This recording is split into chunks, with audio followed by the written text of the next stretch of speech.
What is up, Yu-Gi-Oh fans? I'm of course the Joker, and today I'm bringing a Burning Abyss deck profile because one of you guys requested it. So when you guys request a deck, you know, I'm happy to build it as best as I can and as quick as I can because that's just what I'm here to do.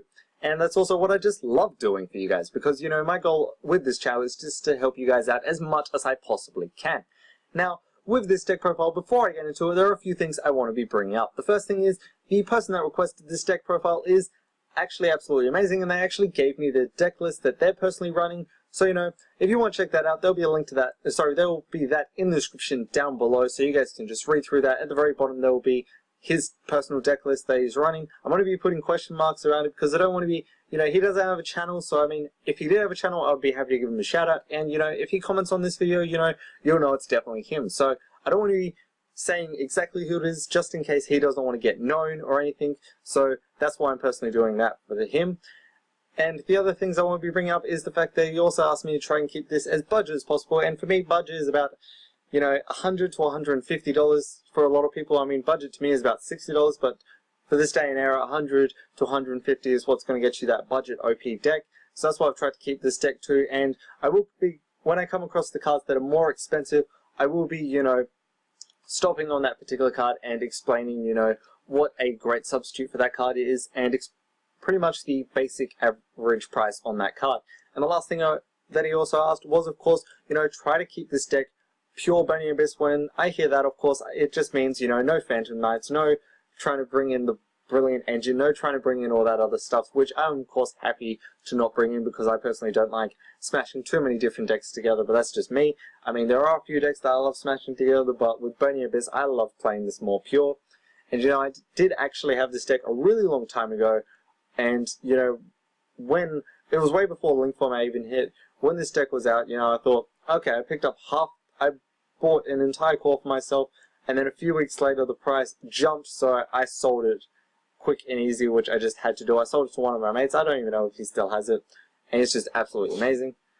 But, you know, I'm, of course, really happy to show you guys this deck profile, and, you know, as always, there will be duel videos towards the very end of this deck profile, so, you know, if I ramble too much or you guys just want to see the duel videos, feel free to skip ahead to that.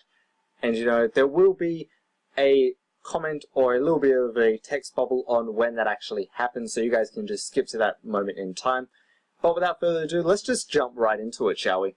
So, and the other thing, before I talk onto the deck too much, you know, I won't be bringing up the card effects way too much because you can read the card effects right here, and it just makes it a lot easier for you guys to just be able to pause onto the video, and I can just run through this deck really quick and easy for you guys, and why I personally run it. So, I am of course running that one tall guy because it's the one-turn Dante, the triple SCARM, and I'm going to be rushing over these Burning Abyss cards pretty quickly because, you know, they're pretty much all the same. You can special them out and they all have their own useful effects, as I won't go into them. The double LIBIC, the double FARFA, and then for the one-offs, because they're not OP but they can still help you out in a few plays, the one ALICH, the one RUBIC, the one CALCAB. Sorry, I stuffed up on that name. You know, I'm probably going to stuff up on a lot of the Burning Abyss cards and some of the other names because when it comes to some of these Konami cards, I fail at reading some of the names. To this day, there are still a few cards that when I had them as a child, when I was really, really young, I still couldn't be able to read them. And to this day, when I've been trying to read those cards, I still can't read them. I'm sure I'm not the only one. I mean, comment down below, you know, what's a card that you guys still to this day have struggle trying to, you know, read the name of, and I really want to hear you guys' opinions on that. But then for the last one-offs, because you can only run one of each of these, I'm running that one GRAFF and the one GR. I mean, I want to stop actually right here because, I mean, if this deck was way more, if you wanted to make this deck way more OP, if Konami wanted to be really nice, they would have seriously put 3 of this, and 3 of Tour Guide. Now, Tour Guide is also one of the more expensive cards, depending on where you're getting it from. Just get the lowest version that you probably can. It's probably, I'm pretty sure this card does come in common. If not, I might be wrong about that. I mean, but you're looking at about maybe $5 at most I would pay on this card. $5 at most for this card, in my personal opinion. But I mean, you can probably get it for a lot cheaper, or you can just straight up trade for it, which is always a lot easier. But, you know, as I was saying with the whole Konami thing, if they wanted to make this deck way more OP, you know, put this at 3, put this at 3, and put this at 3 again. But I mean, if they did that, you know, the deck would also be way more OP. And I'm still questioning, like, would that affect the meta too much? Because you can only use the effects of each of them once per turn. A lot of people are running more OTK builds of particular decks. I mean, I tried to build this deck as an OTK once, and you know, I had to put so much draw power in the deck, and I had to make sure that my opponent didn't have like the basic average few cards that would seriously stop me. And I mean, it would be seriously annoying to try and deal with that. But I mean, you know, comment down below what your opinion on this particular deck, and how you think, like, if Konami was to be instantly nice for the next ban list, how they could potentially make this deck a lot better. But anyway, moving on, I'm of course running that triple Fiendish RHINO because it stops the Bony Abyss cards from destroying themselves. The triple Vanity's Fiend because it's just a great card and there are so many combos you can do with this card. I mean, if you watch the duel videos, you're going to be seeing me bring out this card quite a few times. The double KRANE because it's just a way to bring out that Dante or any of your other rank 3 monsters. That one MAXX because MAXX for that draw power, of course. Then moving on to the spells, as you can see I'm running that one Dark Hole and the one RUBIC because of board wipe. Now RUBIC, once again, this is a more expensive card. Same with Vanity's Fiend. I know I skipped over that card, but that's like a $3 to $5 card on average. But I mean, RUBIC is definitely one of the more expensive cards in this deck. It's about a $30 to $60 card, which I mean, I know to a lot of people that is absolutely insane, but hear me out on this. I recommend you guys seriously picking this card up because I know that you might be trying to build a deck for a particular... I know that you guys might be trying to get a card for a particular deck. That's what I meant to say. A card for a particular deck. And you know, you gotta think about it like this. Okay, so Spirals were absolutely OP. They were absolutely great. And a lot of people spent a lot of money on them and trying to get that one individual card. Now think about it like this. That deck got hit. Now the deck's gone down a ton in price. And, you know, the having of the 3 quick fix, you know, now you can only run the 1. I mean, just think about that in other decks. You know, there's always going to be decks that the cards are going to be hit. I mean, a long time ago, you probably would have had triple Tour Guide. Now you had to sell them pretty quick and the price dropped. But RUBIC is one of those cards that has always remained, you know, great for us. You know, it's always been there. It's always been fun. It's always been useful.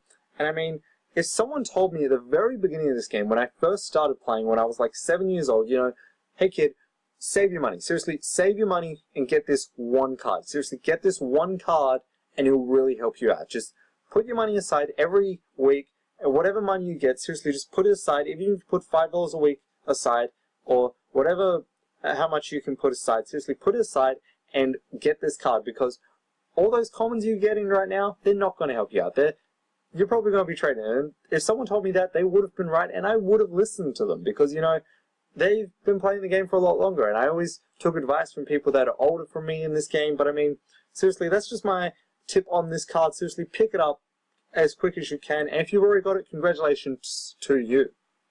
But anyway, moving on, I've of course running that one Foolish Barrel because of the effect of just, you know, using it on Burning Abyss cards. The double Pot of Desires and the triple Allure for that draw power. The double Cosmic Cyclone for that back row removal.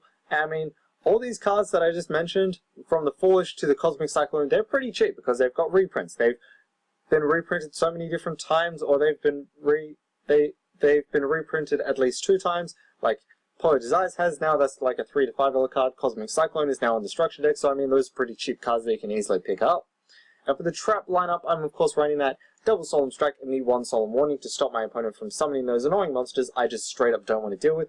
And Solemn Warning comes in common, and Solemn Strike also has been reprinted a few times, so you're looking at about maybe $5 to $10 on this card alone, which is just absolutely great to see. And then for the other traps in this deck, I'm of course running the triple Storming Mirror Force to stop my opponent from, you know, attacking me so much, and that one skill drain just to negate the effects of all the monsters on the field, as you can read. But I mean, this card doesn't really affect the deck too badly, because I mean, Fiendish RHINO you only ever bring out because, you know, you don't want the Burning Abyss cards to destroy themselves. Tour Guide is a card that you use to go into Dante. Same with KRANE, you want to be going to those XZ monsters, and Vanity's Fiend is just to stop your opponent from special summoning. So skill drain can really help you guys out, and depends on where you're at in that particular game or what your opponent has on the field, that you would either be using Vanity's Fiend all the time, or you'd be using skill drain, or you'd be using a combination of both depending on where you're at. But then moving on from that, we're of course running the triple Dante, because Dante is the OP card in the deck, is the main card that you want to always be bringing out. I seriously recommend picking up 3 of these. I mean, I know the deck can potentially run with just 2, but I mean 3 is of course always going to help you out. That 1 Beatrice because it's the card that goes with Dante, and then for my other XE monsters that are rank 3, I just put in the ones that are really useful, the cards that I know that will get over OP monsters, or just the cards that I know can potentially protect me for a really long time. And of course this is all up to personal preference. I mean, you can take some of these out, and if you've got a Ghost Reaper in your side deck, there is so much space in this extra deck that you could hit up a lot of different decks. But with these particular XE monsters that I chose to run, I decided to go for that double Phantom Knights, the 1 Leviair, the 1 Acid Golem, the 1 Leviathan, the 1 Granosaurus, the 1 equipped Angineer, and the 1 Super Quantal Mech Beast.